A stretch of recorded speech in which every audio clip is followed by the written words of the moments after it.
하나님, 오늘도 우리 예배하게 해주시고 하나님의 말씀 듣게 해주시니 감사합니다. 하나님의 말씀 앞에 섭니다. 전하는 사람이나 듣는 사람이나 겸손하게 주님의 말씀 받게 하시고 말씀대로 살아가 반석 위에 집을 짓는 우리 모두가 될 수 있도록 인도하여 주시옵소서. 감사드리며 예수님 이름으로 기도합니다. 아멘.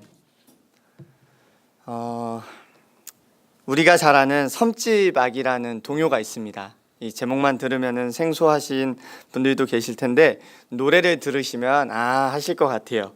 제가 좀 노래는 못하지만 한번 불러보겠습니다.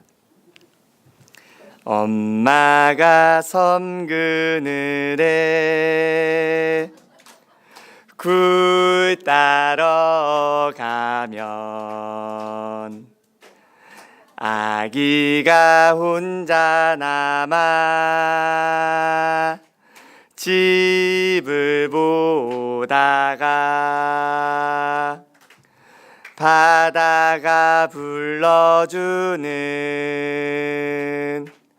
자작 노래에 발베고 스르르르 잠이 듭니다. 원래 굉장히 잔잔한 곡인데 신명나게 박수 치면서 불렀습니다. 누군가를 기다리는 일은 참 힘든 일입니다. 그 기다림이 기약이 없다면 더욱 그렇습니다. 오늘 제가 부른 동요 속의 아기는 굴 따러 간 엄마를 기다립니다. 시계도 볼 줄 모르는 어린아이가 일하러 간 엄마를 기다리는 그 시간이 얼마나 긴 시간이었을까요? 다행히도 엄마가 집을 비운 사이에 별탈 없이 시간이 흘렀나 봅니다. 아기는 파도 소리를 자장가 삼아 금세 잠이 들어버렸습니다. 참 동화 같은 이야기입니다. 그런데 우리가 사는 현실은 이런 동화와는 거리가 멉니다. 동화라는 이름을 굳이 붙이자면 잔혹동화라는 말이 잘 어울리는 것 같습니다. 엄마가 집을 비운 사이에 도둑이 들기도 하고 엄마를 찾으러 아기가 혼자 집을 나섰다가 길을 잃어버리는 일이 생기기도 합니다. 그리고 보면 우리가 사는 세상 속의 기다림은 동요와 같은 편안함이나 안락함이 아니라 불안과 두려움으로 가득 차 있는 것을 보게 됩니다. 오늘 제자들처럼 말입니다. 오늘 본문은 예수님이 오병이어 기적을 일으키신 직후에 일어난 일을 기록하고 있습니다.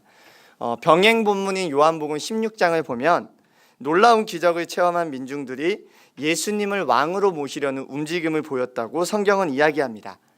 예수님은 이런 민중들의 심리를 간파하셨습니다. 그리고 이런 분위기에 자신의 제자들마저 휩쓸릴까 염려하셨습니다. 우리 본문 22절 말씀을 함께 읽어보도록 하겠습니다. 22절입니다. 시작. 예수께서 즉시 제자들을 재촉하사 자기가 무리를 보내는 동안에 배를 타고 앞서 건너편으로 가게 하시고, 예수님은 즉시 제자들을 배에 태웁니다. 꾸물꾸물거리는 제자들의 등을 떠밀기도 합니다. 뒷일은 내가 수습할 테니까 너는 먼저 배를 타고 건너편 동네로 가 있어라. 예수님은 제자들을 먼저 보내셨습니다. 졸지의 제자들은 예수님을 기다리는 신세가 됩니다. 배를 타고 바다로 나간 제자들은 이제 예수님을 기다립니다. 곧 오실 것이라는 그들의 기대와 달리 예수님은 좀채 오시지 않습니다. 이미 배가 육지를 떠나 수리를 벗어났는데도 말입니다. 시간은 흘러서 어느덧 밤이 되었습니다. 여전히 예수님은 오시지 않습니다. 그런데 이때 이 예수님의 부재 속에 사건이 하나 터집니다. 24절 말씀을 함께 읽어보도록 하겠습니다. 24절입니다. 시작. 배가 이미 육지에서 술이나 떠나서 바람이 거스름으로 물결로 말미암아 고난을 당하더라. 밤이 되자 엄청난 풍랑이 찾아온 것입니다. 이 풍랑이 얼마나 대단했는지 성경은 배를 탄 제자들이 고난을 당하더라 라고 표현합니다. 여기서 고난을 당하다로 번역된 헬라어는 바사니조입니다. 이 단어는 산모가 아이를 낳는 고통을 표현할 때 쓰는 단어입니다. 성도님들 잘 모르시겠지만 저는 아이를 낳아본 적이 없습니다. 그래서 저는 이 아이를 낳는 고통을 모릅니다. 그런데 이 아이를 낳는 장면을 생각하면 머릿속에 떠오르는 이미지는 있습니다. 사극 같은 데서 이제 산모가 아이를 낳으려고 하면은 그 고통이 얼마나 큰지, 입에는 재갈을 물고 양손은 이제 천장에 매단 줄을 이제 부여잡고, 그리고 이제 아이를 낳는 장면을 우리가 심심찮게 목격할 수 있습니다. 그 모습을 상상하시면 될 것 같습니다. 지금 제자들의 상황이 그렇습니다. 제자들은 자신의 모든 힘을 다해 배를 붙잡고 있습니다. 심줄이 터질 정도로, 손끝에서는 피가 날 정도로 그들은 배를 붙잡고 있습니다. 풍랑이 너무 강하기 때문입니다. 배에서 떨어져 나가는 순간 시커먼 파도가 그들을 덮치기 때문입니다. 이런 풍랑 가운데 바다에 빠진다는 것은 곧 죽음을 의미합니다. 그래서 제자들은 자신의 모든 힘을 다해 배를 붙잡고 있습니다. 산모가 아이를 낳는 심정으로. 지금 이 순간 배는 생존을 보장하고 바다는 죽음을 보장하기 때문입니다. 지금 그들이 타고 있는 작은 배만이 유일한 안전지대이기 때문입니다. 시간이 얼마나 흘렀을까요? 여전히 풍랑과 사투를 벌이고 있는 그때 저 멀리 한 분이 다가오십니다. 누구죠? 예수님입니다. 25절을 우리 함께 읽어보도록 하겠습니다. 25절 시작. 밤 사경에 예수께서 바다 위로 걸어서 제자들에게 오시니, 어마어마한 풍랑 가운데 예수님이 바다를 걸어서 제자들을 찾아오십니다. 폭풍이 얼마나 셌는지, 또는 바람이 얼마나 불었는지 제자들은 예수님을 알아보지 못합니다. 어떤 제자는 유령이 나타났다고 소리를 치기 시작합니다. 그때 예수님이 말씀하십니다. 안심해라, 나다, 두려워하지 말아라. 이렇게 말씀하신 다음에는 어떤 행동을 하셔야 맞을까요?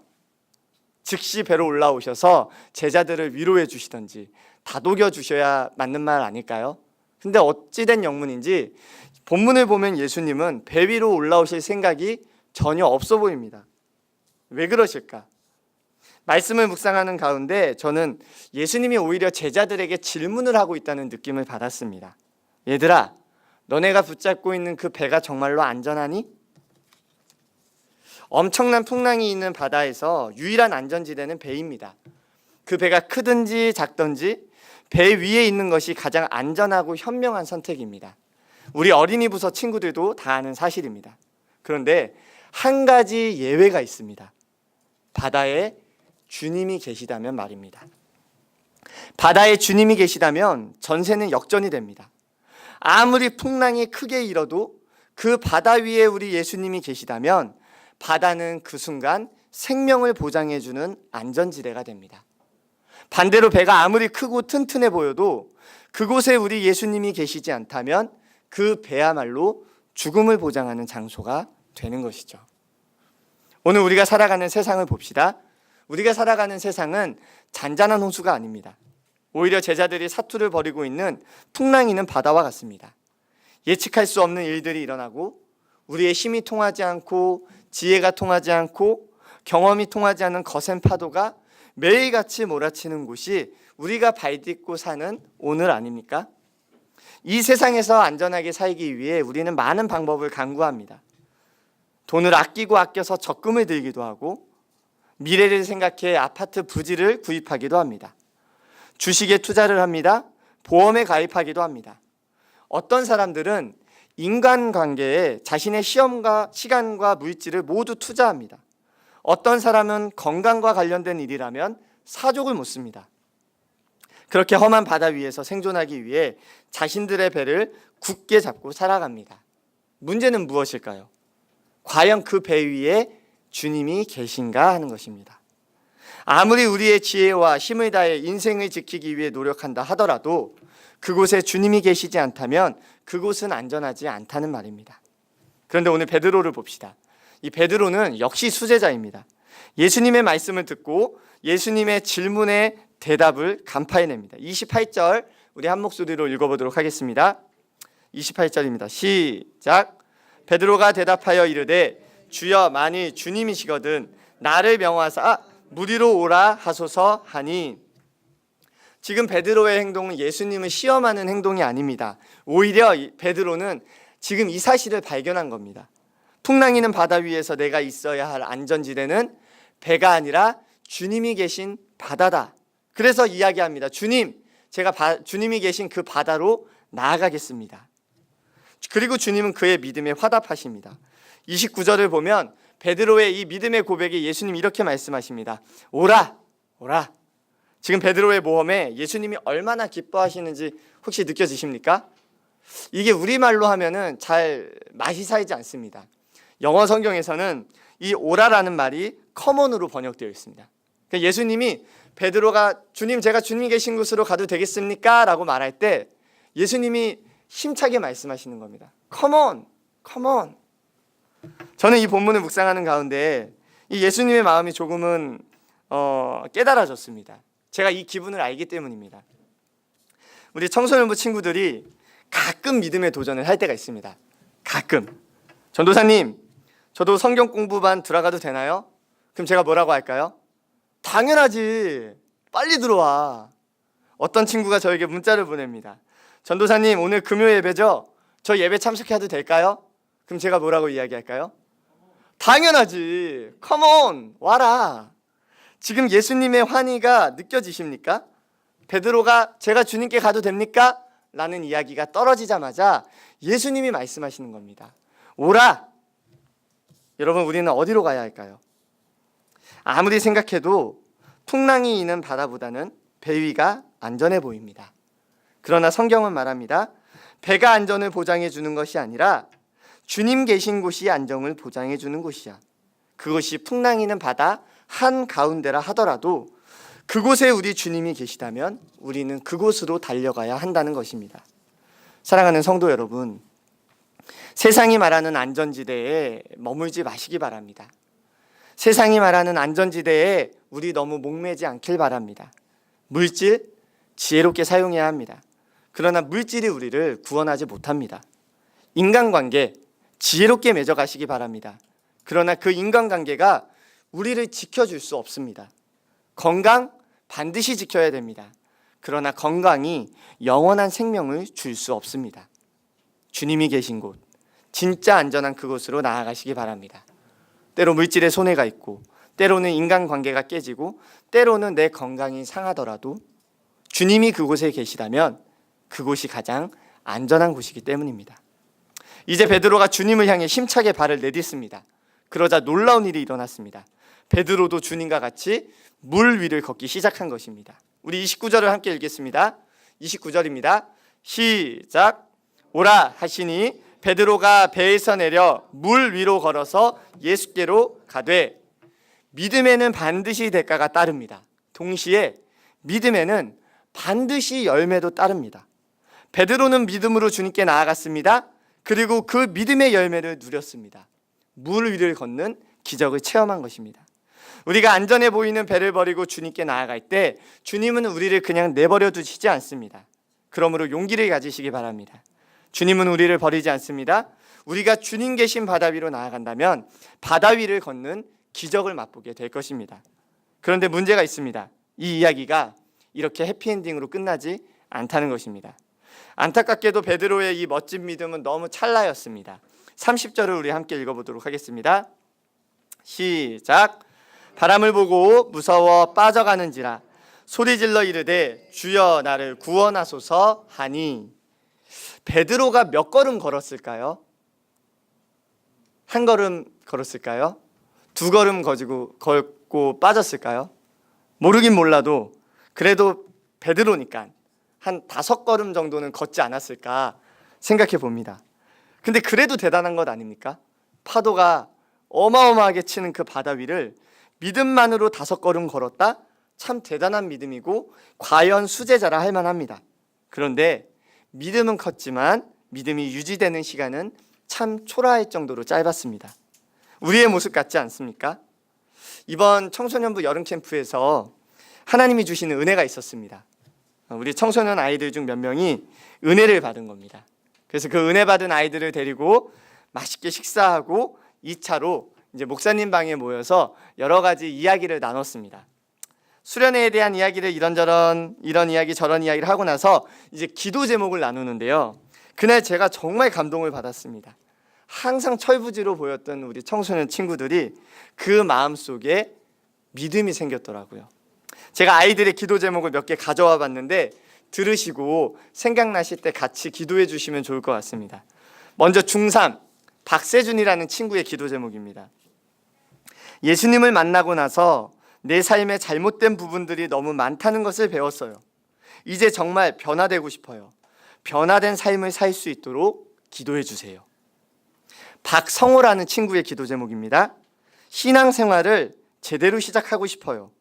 특별히 예배와 같이 가장 기본적인 부분들을 세워가고 싶습니다. 이재우라는 친구는 이런 기도 제목을 말했습니다. 예수님의 십자가로 제가 구원받은 것이 얼마나 큰 은혜인지 깨닫게 되었어요. 그냥 이 사실을 아는 것을 넘어서 은혜 받은 사람답게 살고 싶어요. 놀랍지 않습니까? 담당 전도사님이 누군지 몰라도 엄청 훌륭한 분인 것 같아요. 제가 그날 가슴이 뛰어서 잠을 이루지 못했습니다. 야, 우리 아이들 드디어 믿음이 생겼구나. 이제 우리 청소년부 예배에 불이 임하겠구나. 나도 방언 받겠다. 그래서 기대하는 마음으로 이제 주일을 맞았습니다. 대망의 주일이 되었습니다. 어떻게 됐을까요? 얘기도 하고 싶지 않습니다. 성도님들을 생각하는 그 일이 일어났습니다. 셋 다 지각, 셋 다 설교 시간에 꾸벅꾸벅 졸고 있더라고요. 우리가 용기를 내어서 믿음의 결단을 해도 우리는 연약한 존재이기 때문에 또 넘어질 수밖에 없습니다. 주님이 계신 곳으로 나아가야지 결단하고 그 결단을 끝까지 지킬 힘이 우리에겐 없습니다. 베드로를 보시기 바랍니다. 그가 무엇 때문에 바다에 빠졌습니까? 바람을 보고 무서워 빠졌습니다. 처음에는 믿음으로 주님 보고 결단했는데 시간이 조금 지나니 현실 감각이 돌아온 겁니다. 돈에 대한 염려가 찾아오고 인간관계에 대한 염려가 찾아오고 건강에 대한 염려가 찾아옵니다. 그때 정신이 바짝 듭니다. 아이고, 내가 이렇게 예수 믿다가 망하겠구나. 큰 믿음으로 결심했지만 그 결심이 오래가지 않아 시험에 빠진다는 겁니다. 그런데 더욱 큰 문제는 뭐냐면 이런 상황이 자꾸 반복되면 아예 믿음의 결단을 하지 않는 분들도 생기더라는 겁니다. 어떤 성도님들은 아예 시도조차 안 합니다. 내가 나를 잘 알아. 내가 결단해봤자 또 돌아갈 텐데 내가 믿음의 발걸음 옮겨봤자 나는 몇 걸음 못 가. 그래서 믿음의 결단을 시도하는 것조차 포기합니다. 그런데 오늘 본문에 우리에게 주시는 두 번째 메시지가 숨겨져 있습니다. 31절과 32절 말씀을 함께 읽어보도록 하겠습니다. 읽겠습니다. 시작. 예수께서 즉시 손을 내밀어 그를 붙잡으시며 이르시되 믿음이 작은 자여 왜 의심하였느냐 하시고 배에 함께 오름에 바람이 그치는지라. 우리가 바다에 빠지는 일이 있더라도 믿음의 결단을 해야 하는 이유가 여기 있습니다. 주님이 우리를 붙잡아 주시기 때문입니다. 31절에 이렇게 기록합니다. 예수께서 즉시 손을 내밀어 그를 붙잡으시니. 여러분, 예수님은 말씀 한마디로 풍랑을 잔잔하게 하시는 분입니다. 베드로가 물에 빠졌을 때 예수님이 빠지지 마 한마디면 베드로는 물 위로 올라옵니다. 그런데도 굳이 우리 주님은 즉시 손을 내밀어서 베드로의 옷을 붙잡아 주셨습니다. 이유가 무엇일까요? 믿음이 연약한 우리를 향한 예수님의 관심과 사랑이 넘치기 때문입니다. 저는 아이를 키워보지 않았지만 제가 가만히 부모님들을 보면 나와 전혀 상관없는 아이가 넘어질 때는 어이쿠 소리 한마디 합니다. 어이쿠 너 조심하지 그랬어. 그런데 자기 아이가 넘어질 때는 모든 것을 내팽겨치고 달려가더라고요. 믿음이 약해 시험에 빠지는 우리를 예수님은 정죄하지 않으십니다. 남일처럼 팔짱 끼고 앉아서 말씀만 하지 않으십니다. 즉시 손 내밀어 붙잡고 안아주신다는 것입니다. 그러므로 사랑하는 성도 여러분, 우리는 믿음이 부족해 넘어질 수 있습니다. 왔던 길을 다시 되돌아갈 수도 있습니다. 연약한 우리는 그런 존재입니다. 그러나 그럼에도 불구하고 오늘 우리는 또 믿음의 발걸음을 떼야 합니다. 그럼에도 불구하고 주님이 계신 풍랑이는 바닷속으로 나아가야 합니다. 실패를 두려워하지 마시기 바랍니다. 넘어질 때 주님은 즉시 손을 내밀어 우리를 붙잡아 주시는 분입니다. 그분의 사랑을 힘입어서 주님이 계신 풍랑이는 바닷속으로 믿음의 발걸음을 떼는 저와 여러분 되시기를 바라겠습니다. 기도하겠습니다. 사랑이 많으신 하나님, 주님이 계신 곳이 가장 안전한 곳임을 다시 한번 고백합니다. 주님이 계신 풍랑이는 바닷속으로 우리의 믿음의 발걸음을 떼게 하시고, 때로는 바다에 빠지고 때로는 왔던 길을 되돌아가는 한이 있더라도 우리를 붙잡아 주시고 사랑하시는 주님의 사랑을 힘입어 이 믿음의 경주 포기하지 않는 우리 모든 성도님들 될 수 있도록 인도하여 주시옵소서. 감사드리며 예수님 이름으로 기도합니다. 아멘.